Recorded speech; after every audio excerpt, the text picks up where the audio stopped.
Have you been looking for the definitive guide of all the possible questions you could ask a brokerage when you're thinking of joining a new brokerage or switching to another brokerage?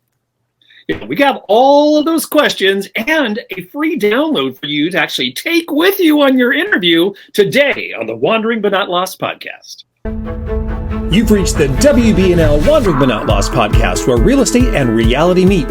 And now your hosts, Jan O'Brien and Matt Emerson. Well, hello, everyone, and welcome to the WBNL Wandering But Not Lost podcast, where real estate and reality meet. This is episode 277. You can find all of the show notes over at WBNLpodcast.com. Jan O'Brien, I was thinking as we were putting together the notes and everything for today, what it was like way back when I was a new agent going to, find the company that I was going to start with. And, kind of just like through my career, was moving from company to company, what you talk about with agents. Interesting. Do you remember, or how did you select the first company that you actually went to when you were brand new? Oh, that's a great question. I was brand new, didn't know anything about real estate.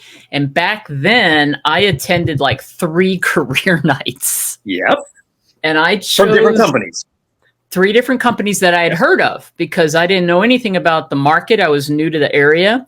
I went with, at the time, it was Americana. I think they were Better Homes and Gardens. Yeah, Better Homes and Gardens, a Century 21, and a Coldwell Banker. Interesting. Yep, and they had and I really was impressed with the Americana group, which ended up becoming Prudential, which is now Berkshire Hathaway, which I spent 16 years of my career with. And because it was super professional. It was the one of the original owners was a great speaker. He memorized he had this knack of knowing, he'd meet everybody at the front and ask your first and last name. And then when he got up to speak and do his little success story, he'd go back and go around the room and tell everybody their first and last name. It was very impressive. And then they showed us the office and they told about the keys to being successful. I liked it. It felt professional. It was everything that I was looking for. And that's how I ended up choosing. How about you? The same way. Actually went to a career seminar as well. Was with First Team Real Estate, which is an independent here in Orange County, but always the number one company in Orange County.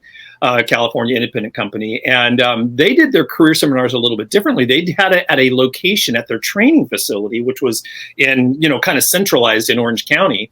You go to their career seminar there. So for people from all over the county were going there, and they would have several managers from different offices there to answer questions afterwards. They do their presentation and all that kind of stuff. It was really, really kind of cool because they always had anywhere between 70 and 100 people at these career seminars because they were doing one for all of the offices. Wow. Cool. Yeah, it's the only career seminar I went to, and I actually signed with them right away. I did some research on some other companies because as a new, someone that had just taken the test, I was getting bombarded with, at that time, mailers from companies saying, hey, come work for us. But this company, First Team, had the best training program for new agents. Yep. So I selected that. So it was just kind of funny. But you know what I was thinking about when I was doing that? I never actually made it to the point where I switched companies as an agent. Because I went into management, and then all my other companies I was in the management team, not as an agent. So your whole real estate career was First Team. Yeah, actually, reselling was at First Team Real Estate, which is interesting, and that's unusual. Most people are not like that. Well, and so was mine. I stayed at that company for 16 years before, and I went into management, so I had a similar path. I never thought about that. Yeah. I got out of that. I got into the career path. And then after 16 years, that's when I went to the couple different companies we've been in and, in higher level management. So, it's funny, those career seminars, I went from going to that seminar as someone who was thinking about joining the company to actually running those seminars later Me on. too. Yeah. And I don't think they do as much of that anymore. Do you see them anymore? I mean, I think there may be a few because everything is so different now on how people choose and I think in a way it's kind of a mistake. And I think that, we're going to do a show that's really focused more on the broker side of all of this. But I think that's a missed opportunity for a lot of brokers. So interesting. I love it. Well, let's dive in because we've created a definitive guide, which is a total of 40 questions, sort of a subcategory under these 40 questions to ask when interviewing a real estate brokerage. And we've broken it down into 7 key areas. Yep. And now before we jump in and go through these 7 key areas, what we want to share with you is that everyone that's listening that's a real estate agent or a team or new to the business, you all have individual needs. When you are a new agent, you're looking for a lot of the things that we're going to be covering. So we kind of wrote this from a perspective of you're a new or newer agent. And that way it's comprehensive. And then if you're a seasoned agent or you're looking, or you're whatever your situation is, you're looking for a different brokerage that's going to support team building, for example, there will be something in here in all these categories that is going to be useful for you to get the answers to. So think of it as seasoned agents. Think of it as a definitive guide that will help you make sure you get the answers to the questions that you know you want. And if you're new, you don't even know what to ask, right? So that's going to help you quite a bit. That being said, I want to also mention that there's lots of different models out there, right? Absolutely. So as we go through this and we talk about all these things, most brokers are not going to offer everything that we're talking about. So it goes from a split traditional company, franchises and stuff that are going to have a lot of support and a lot of marketing and training for agents. Then you have another level where it might be the Keller Williams and the EXPs that do have a lot of the same stuff, and they have a different structure that will allow you to cap. So there's a cap model that's out there. We're just hitting the high level real quick. And then you have a lot of 100% models, okay, that some just offer the 100% and you get to keep your commission less some fees and a monthly fee. And some of those companies differentiate themselves with offering many of the things that are on these categories that we're going to talk about. Anything else to add to that? I mean, it's obviously you have to know who you are and what you're looking for and what's important to you. And not everything on this comprehensive list is going to be for you, but we can't think of another question you might want to ask. And I guess that's the whole point, is we want to provide you with as much information to stimulate what you should be asking, right? When you do your research and things that are actually resonating with you. And don't forget, we do have a download for you that we're going to tell you how to get here at the end of the podcast. That, especially if you're new, just take it to your interview, right? You can do a little research beforehand, figure out what questions you're going to ask. There's a place on there for notes, so you can use it as a place that not only just going to one company, if you're going to multiple companies as a new agent, you can compare your companies right there on that actual very download. So stay tuned for that. And let's talk about what these 7 areas are. I mean, I'm just going to name them here. It's training and then coaching or mentorship. That number 1. Number 2, technology and tools. Number 3, marketing and lead gen. Number 4, the brokerage culture and their values. Number 5 is support staff and resources. Number 6 is commission splits and all the fees that are affiliated with that brokerage. And then we have a bunch of great questions in here for you about the contract and obligations, the independent contractor agreement. All right, so let's dive in. Let's do. So what's happening here with the training and marketing? Training and mentoring, right? Excuse me. Yeah. So a few questions to consider. Now, if training obviously is important to you, you may not want training, but you know what? If you're a seasoned agent that's team building, you do want training. You want a company that's going to have training to support you if you're going to grow in that respect, so you can leverage what that broker is offering. So the first question is, what type of training programs do you offer for agents? Is the training live, on demand, and is there an affiliated cost, right? Another great question is, do you provide a mentor or coaching? How does this work? Is it included, or is there a cost for this? Again, if coaching is important to you, do they have it? So I guess I'm not going to keep saying this because you would be clear before interviewing, right? What is it you're looking for?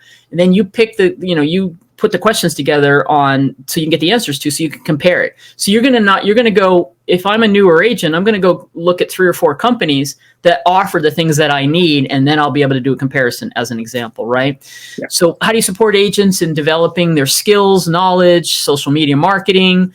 Another question is, are there opportunities for advanced training or specialized certifications? Or do they also help with, for example, if you're looking for team building, do they provide any support for that? Is there anybody going to help guide you with that? And maybe the last question in this area is, can you provide example of success stories from agents who've benefited from your training and mentorship program? So those are some great questions around training and mentorship and or coaching, if that is a key for you. Yeah, and I think that last question is a really important one to include, because a lot of people will have training programs just for the sake of having a training program. So you need to dive a little, if that's something important to you, especially if you're newer or you're trying to kickstart your business. You need to know what kind of training program they're actually providing, right? Instead of just throwing something out there for you. So good stuff to think about. All right, Matt, what want to cover the next Yeah, one? technology tools, technology and tools. One question there is just like to ask them what kind of platforms or tools they provide for their agents. This is why there's a lot of things that fall into this bucket, obviously. Next question here is there a CRM system in place for managing leads and client relationships? Almost every place is going to have some sort of CRM attached to it, but not all. So once again, you need to find out if that's something. And we've talked about this a lot over the years. We were so busy into you need to have CRM, you need to work, you need to work the system, you need to do all this, blah, blah, blah. That's great, and as we always talk about almost every week on the show, it's all about doing those daily things, right? So, if you don't have a huge system behind you, that's kind of okay sometimes, as long as you're working your leads, you're contacting your clients and doing all that. So once again, this whole list is going to be what's going to be the most important thing to you. Do you offer a website or online presence for agents to showcase their listings, right? So, once again, it's so funny, Jan, as we're talking through this, it's like we could dissect every single one of these things, and give it value or what we don't think is all that much value. But these are questions that you can be asking. Are there any mobile apps or tools available for your agents and clients to utilize?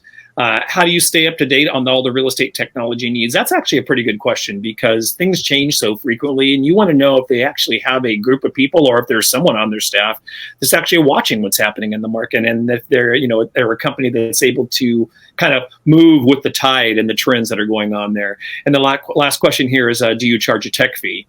And if so, what is it, monthly or yearly? A lot of companies be aware of this, and I was thinking this when Jan was going through that last thing.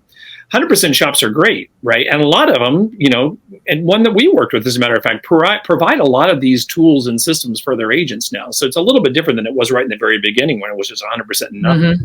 But you need to figure out what's the most important things to you. And as you go through this list, and we're talking about, is there a cost to this? That 100% starts shrinking every single time that you are paying for that cost. So, I mean, there's a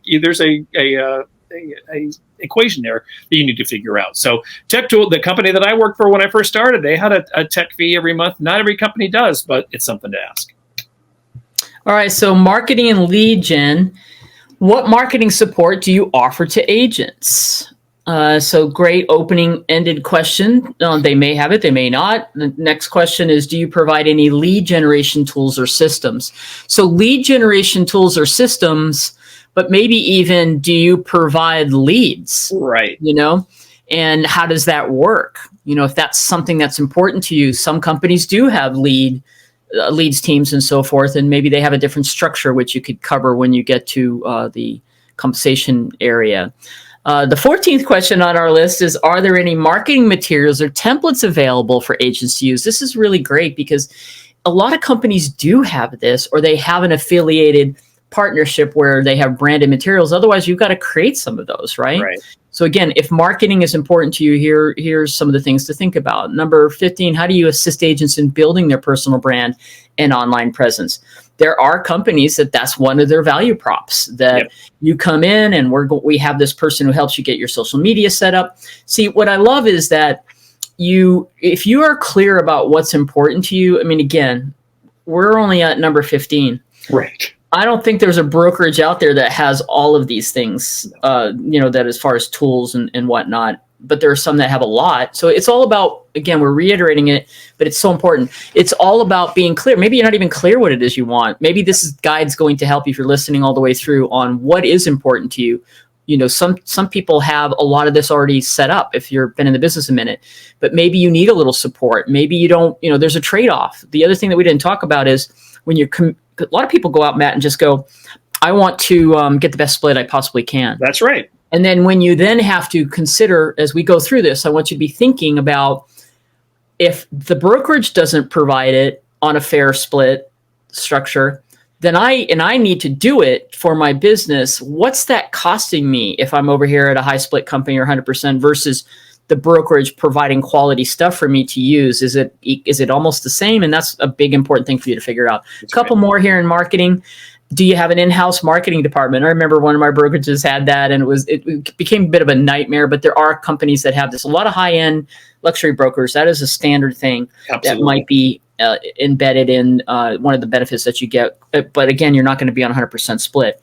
Do you offer design or print services? If not, are you partnered with any companies that can do that? Again, that's all half the battle, trying to figure out where do I go? Or have you already done the heavy lifting and you've got some templates over at this other local print company where I can get my signs and all that, right? Business cards and so on. Can you share examples of successful marketing campaigns or strategies used by any of your agents? How are they leveraging the tools that you have? Great question. That's a good one. So let's jump into brokerage culture and values, which, something I think is super important. And you might be, when you are going to a company, especially if you're brand new, a lot of times you just don't know what you don't know. But if you are switching companies halfway through, you might be this might be one of the reasons why you're actually switching companies, because the company that you're currently at, has lost its way, or you have lost your connection with them, right? So it's some of these questions are actually pretty important, or can be really even important into your marketing as it goes. Number 19 here on the list is, what's the overall culture and atmosphere of the brokerage? I would love to hear anybody answer that question, because it would be interesting to see what they actually would have to say about that. What values and principles does the brokerage prioritize? How do you foster collaboration and teamwork among agents?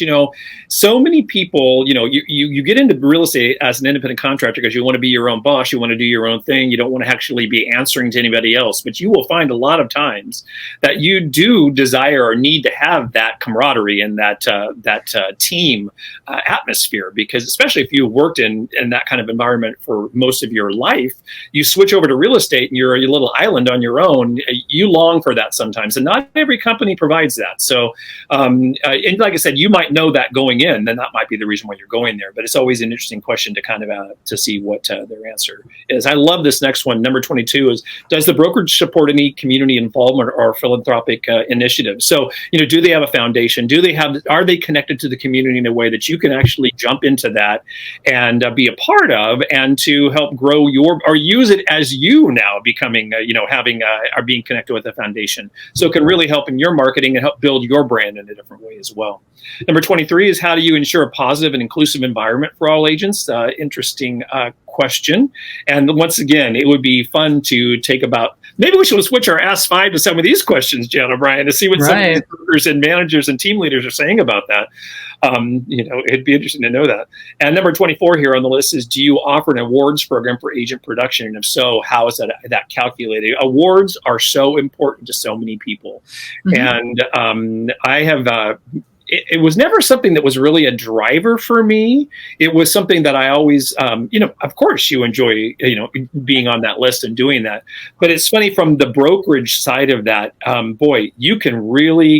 you can shoot yourself in the foot, right? If you have an awards program, but you play willy-nilly with the rules on that, you can send people over the edge and, out to another company if that awards program isn't set up correctly. So, as weird as it sounds, if that's something that that's a driver for you or important to you, or something that you have, used in your business, you should ask that question, because not all award programs are the same in all different companies. All right, our next category is support staff and resources. So number 25, what support staff resources, admin resources are available to assist agents? So this could be anything from, maybe it's just onboarding and helping you with the stuff in the office. And is the broker accessible? Is there a manager in the office? Like, what's the setup what is the the administrative setup of the company that you're in? Do they have multiple locations? Right. We didn't even think about that. If it's a big company that you're going to, is that important to you? If you're going to join a larger company that has presence in your marketplace, so they have multiple locations, can you easily access all of those locations? That's a benefit. That was always a benefit in companies that I've been in and I use as a manager, because if you have a big city area, it's kind of nice to meet clients in 1 or 4 locations, for example, right? Absolutely. Yeah. Is there an administrative team to handle paperwork and transactions? So, and again, that's part of the tech package too. Like, what is the transaction management system they're using? And is there a company TC that you can leverage, so you maybe don't have to go out and hire an assistant? That might be important to some of you, to have take that load off of your list of things to do on a day-to-day basis. 27, do you have an in-house legal or compliance support? They may not have a legal, team. Some large companies do have an attorney. Yeah. I've worked with several that have had an attorney, or they at least have some connection to where you can get legal advice, maybe through their E&O insurance.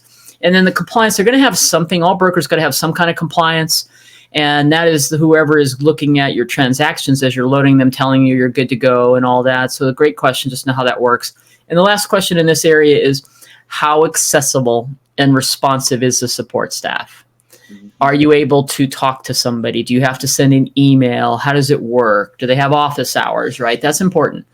Yeah, because a lot of companies veered away from even having brick and mortar offices there for a while. Right. So it's like, how do you get support, and how do you? Well, honestly, that's a great question. That's another great question. Is it brick and mortar, or do you have locations? You know, and how do I communicate with everybody? How do I get supported? Okay. Exactly. Commission splits and other fees. This is a question you're probably going to wait till the end of your conversation of your interview to start. You don't start with what's the commission split. Yeah. Don't start with that commission. But you'll see where the conversation goes. But number 29 is, what's the commission split structure for your agents? That's obviously is going to vary from company to company, but knowing what you know, and a lot of the stuff that we're talking about here today, you can find out in various different ways, either by talking to other agents, right? If you've been in the business for a while, searching websites and all that kind of stuff. So just kind of have an idea what's going on there. Number 30 is, are there any additional fees or expenses for which agents are responsible? That is so important, because so many companies have monthly fees. There's transaction fees on every 100% company. There's transaction fees that are going to come in there. There's just so many different fees. We already mentioned tech fees. There are, the list kind of goes on and on. So you just need to really, really nail down, because you don't want to be surprised by something down the line, right? How often are commission payments made? And do you offer direct deposit? Direct deposit is something that is becoming almost commonplace and almost part of everyone's system, but it's not not everywhere. So ask that question if it's important to you. And the same thing about when is the payment made? I mean, obviously, when you're going in, and if you don't know, once again, you don't know what you don't know, you kind of assume, I would think, and I know that I did when I first started, the thing closes and you get paid. Well, sometimes it's not exactly like that. It could be a couple days. It could be even longer than that if your paperwork's not there. So those are questions that, that are important to ask, because every broker is going to be a little bit different. How does errors and omissions work in the company? Is there a separate fee, or is it included with another fee? And what's the deductible? All great questions there. And once again, wide disparity in the cost for that per company and per state, depending upon where you are. Because in California is crazy. Are there any incentives or bonuses for high-performing agents? Good question to ask. Let me just throw one in. Sure. That question spurred the thing about some companies do have some type of recruiting incentives. That's right. From rev share programs like the Keller Williams and EXP type models. Real, I think, has one like that, but also they might have an internal one. Realty One Group had something like that. You recruit so many people and we'll change your fees. I don't know if they still do, but so that's just another question to ask. They might have some kind of rev share program where you're helping grow the company.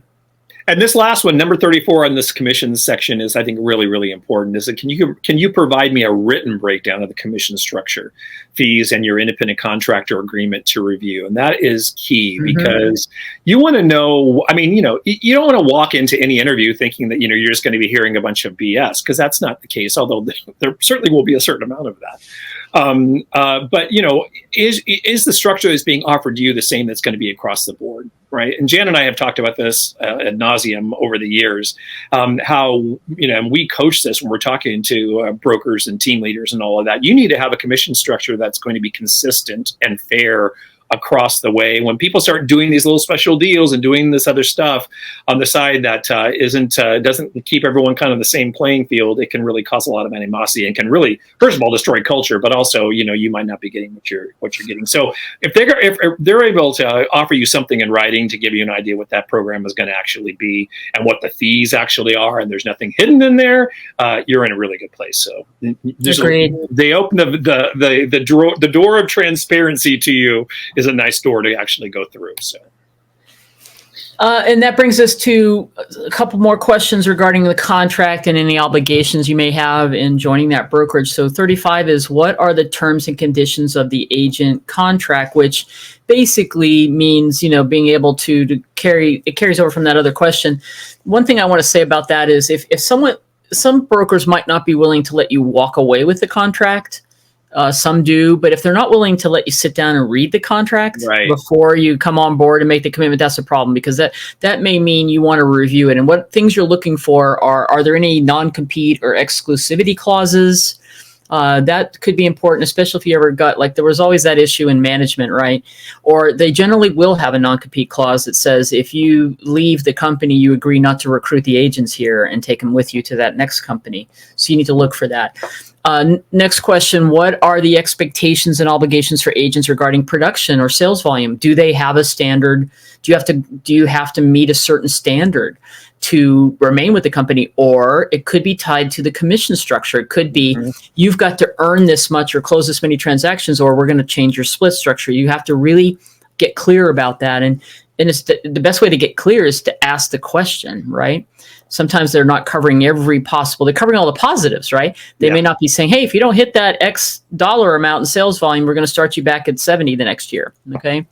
38, how flexible is the contract in terms of agent independence and autonomy? And what we mean here is, do you have the ability to co-brand? Do you have to use the business cards and the email that comes with the company? Can you have to get permission with all advertising. Every broker is going to do that. But do you have a little bit of autonomy on the way that you create your marketing and maybe the way your signs look? Some companies are very strict. It's like, this is the sign you have to use. Or it could be the sign has to meet the guidelines for our company and the state advertising guidelines. But there is a little bit of freedom in co-branding with you, right? So that's a great question to ask. 39, are there any termination or exit clauses? Boy, this is so important to look. They all have one. First of all, every ICA is going to have some kind of termination clause, but you need to make sure that there may not be some built-in penalties. I've seen it all.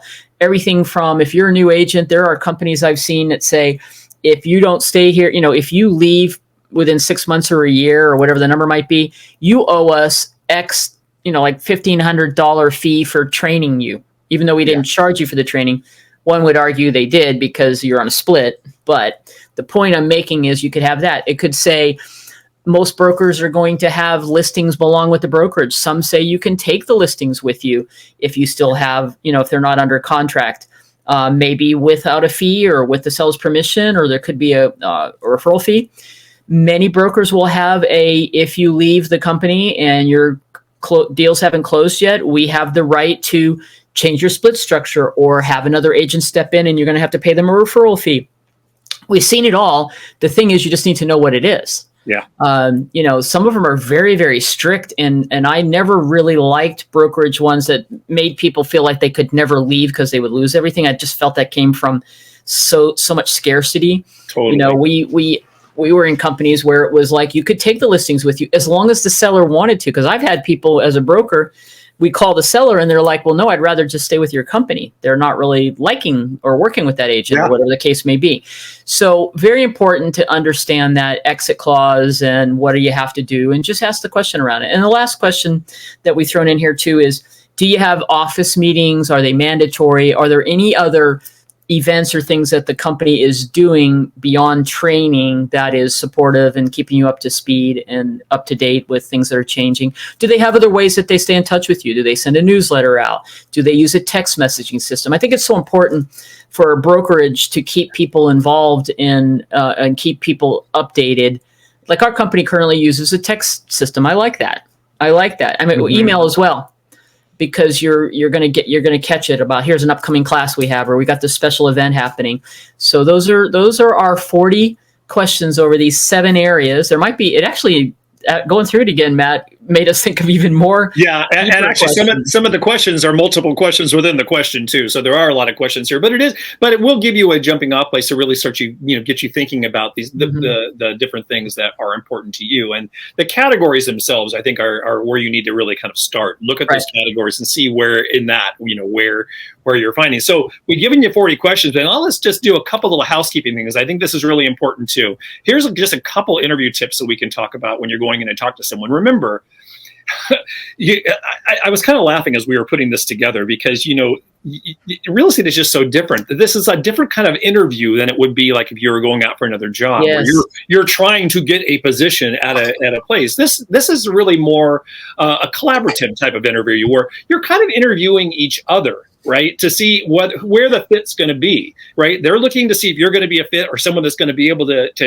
really get the transactions going and be a good fit for their company, not only culturally, but monetarily as well. And then for you need to feel it out as well. So really it kind of works both ways. So really starting in any of this, no matter where you are in the process, whether you're just starting out or even if you are been in the business for years and years and years and you think you know everything about another brokerage, do a little research before you get started there. Jump in there and kind of look at their websites, see what they're doing on social media. Check out reviews. Most people are review conscious, right?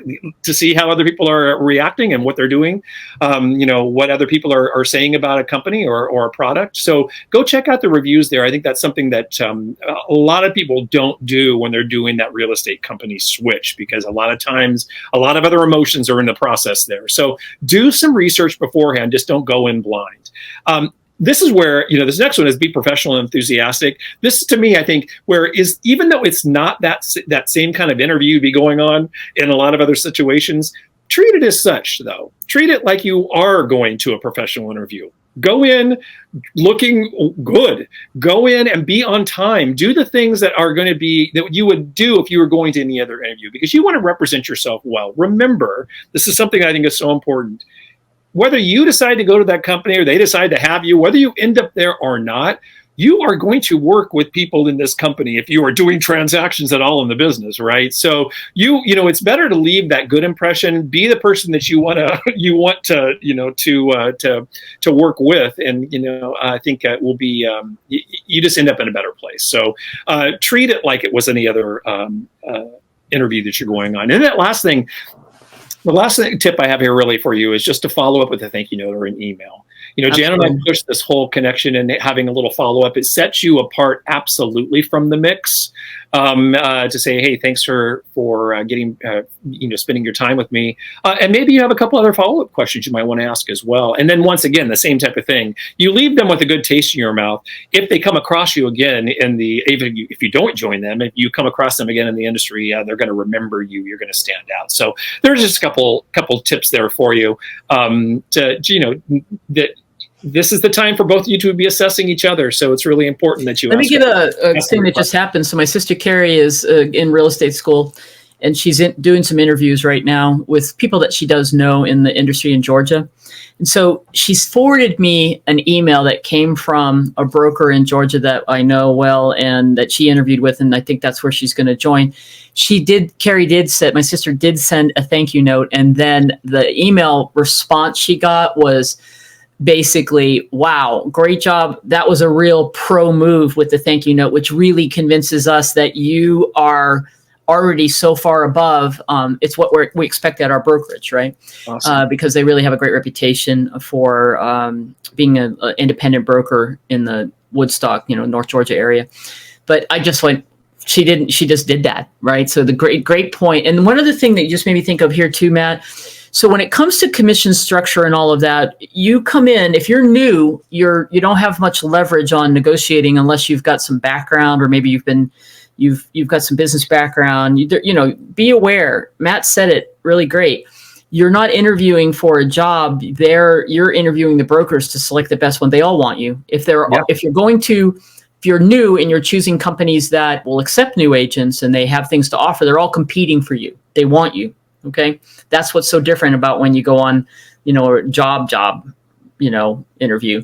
Yeah. However, being these tips Matt's covering are so important, being professional, coming in saying you have all these years of business experience and you'd like to be able to leverage that to start, you've got to ask, you got to be good at negotiating. If you're a experienced agent and you come in with your production, come in with your information, showing what you've done, what your testimonials are, you need to be able, because if you really want to be able to go to that company and negotiate the best possible structure for where you start, then you need to show, brokers have ways, of course, to go in and look at your production and see where you're showing up. But, be prepared for that, because don't just, I personally didn't know this when I was new, and I didn't know I could possibly negotiate my first brokerage. Right. And I just accepted that the split was 50-50 with a 5% franchise fee. So I was effectively on a 45% split until I started moving up and closing transactions. So there you go. No, that's very good advice there. Hey, like we mentioned in the very beginning, we do have a download for you for this. So all 40 of these questions are actually in a download called 40 Questions to Ask When Interviewing a Real Estate Brokerage. You can there's places in here that you can write notes. We have the interview tips in here as well. To download this or to get this download, all you have to do is just go over to the show notes over at episode 277. There'll be a link in there that will take you over to our website where you can actually download the questions. And I'm looking forward to, Jan O'Brien, us doing the flip side of this and talking about how brokers should be prepared for interviewing agents, because you brought up a really good point about that you should go in with all your information and what you've done as far as your production. Brokers should be doing that research on you on the other side of that thing too before you walk over there. So make sure you're not inflating, I guess is my point of that, because they're going to know. Most of the stats that they can get are through the MLS. So you might be in a market where you sell a lot of new homes. That's a perfect example. That would be us. 60% of our transactions are new homes, and they may not be in the MLS. So. But you might have a nice spreadsheet showing that or what your goals are. And so to close this up, it's just, we want to reiterate, this is so much important first step for you as a real estate agent, wherever you are in your career, new to, coming towards the end of your career. What is it that's important to you? That's the first thing that you need to know. And then this guide could help you fine tune where do you need to go look for, do your own homework, and then go in and be armed with the interview questions, but already know a little bit. And listen, reach out to agents in the company. Absolutely. You're asked the broker about that, but why not reach out? You might know some agents if you've been in the business a minute, and just say, what's the experience there? Because every recruiter, broker, manager, whoever's going to do the interview with you is going to paint the best picture. One of the things I used to do as a broker, and this is maybe something that you could ask as well, is, can I attend one of your training sessions? Or if you have meetings, can I come to the meeting? I used to always invite them because I wanted them to come see. It's not just what I'm saying. Why don't you come see what our agents have to say? And why don't you come to our next meeting or come to our next training so you can experience it? So those are all things that could really help you. It's very important. You don't want to bounce around for your sake of your clients. It's a lot of work to make a change if you've already been in one company and then it's not working out for you. Now you got to go do all this rebranding and let your clients know. And it inevitably there's a little bit of downtime for that. So it's important to make good choices. But the only way to do that is to know what you want. Number one, do your research and then go interview several places and then do a little analysis. And it's a feel thing too, right, Matt? You can walk in and you can be like, does this really work for me? Do I feel like this is the place I want to work? And that's why I feel like talking to agents and attending a meeting or something is going to give you the full thing instead of the person who's telling you that this is the best place ever to work. So. Right. Or they have the best color signs. That's not always the best reason to choose the company. Or it's closest to your house. Don't pick a brokerage because you could walk to it unless it happens to check all the boxes for you. All right. All right, everyone. You can get all those show notes over at WBNLpodcast.com. This is episode 277. It's making me laugh a little bit because there's a lot of weird reasons why you might join a company. Come to think about it. So anyway, and then once again, you can go over there and get that download. We'll have a link over there for that too. So in the meantime, everyone, get up, get out, find your joy, and be forever wandering, but not lost. All right, I got it. And you've been filming, so you've been. I was hoping, I'm always looking for the outtake, but we haven't really done anything outtake-ish yet. Yeah, you're not taking any of this stuff we've just been talking about.